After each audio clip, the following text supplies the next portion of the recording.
Good morning, sunshine.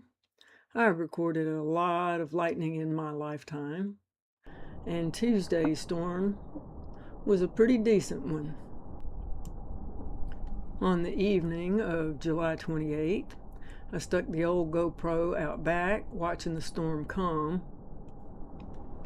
Then, as the storm passed, I went out on the front porch. And at first, I started off with the Sony in the garage and looking at our neighbors. But then the wind direction shifted and rain started coming into the garage, and I wasn't going to risk getting my Sony wet. Soon after that, I got the GoPro 13 ready to record up front. I stuck it on the tripod out in the weather, which I worried maybe a raindrop would stick to it and make it distorted, but that never happened. So I was able to catch all these video frames of the lightning while I was on the phone with my son, who called to make sure we were all okay. They had hunkered down in the basement with Lindsay and Matt and their family, thankfully, because I'm sure the storm up on the Sweetacre Farmhouse Hill was pretty raging. You see, what I was recording was happening over their house right at that moment. So I was happy to know that they were safe and sound underground. This storm left us with about an inch of rain and many loads of leaves that we had to fish out of the pool.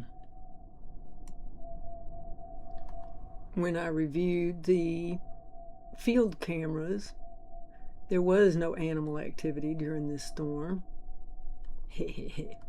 But at about 3 in the morning, after it was all over, there was a brief encounter between a raccoon and a deer that I caught on the Voo Peak that was pretty cute.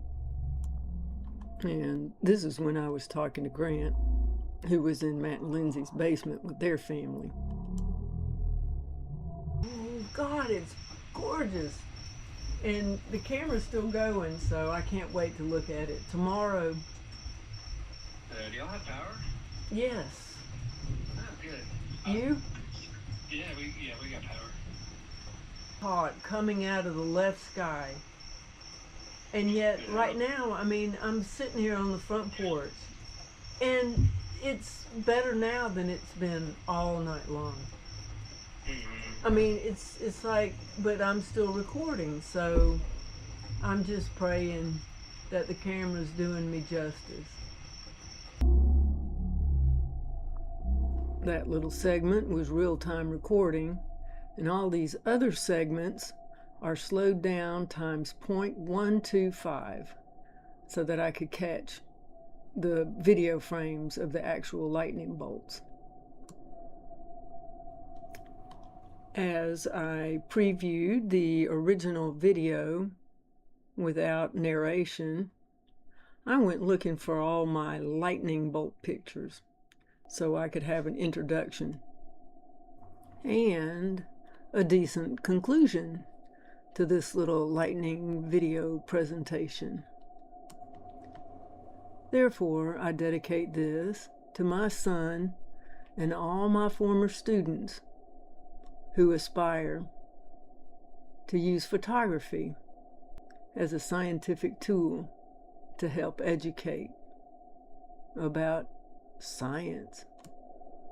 Here's just one example of how I've turned a lightning bolt into something artistic and both meaningful to me and the way I see the world around me.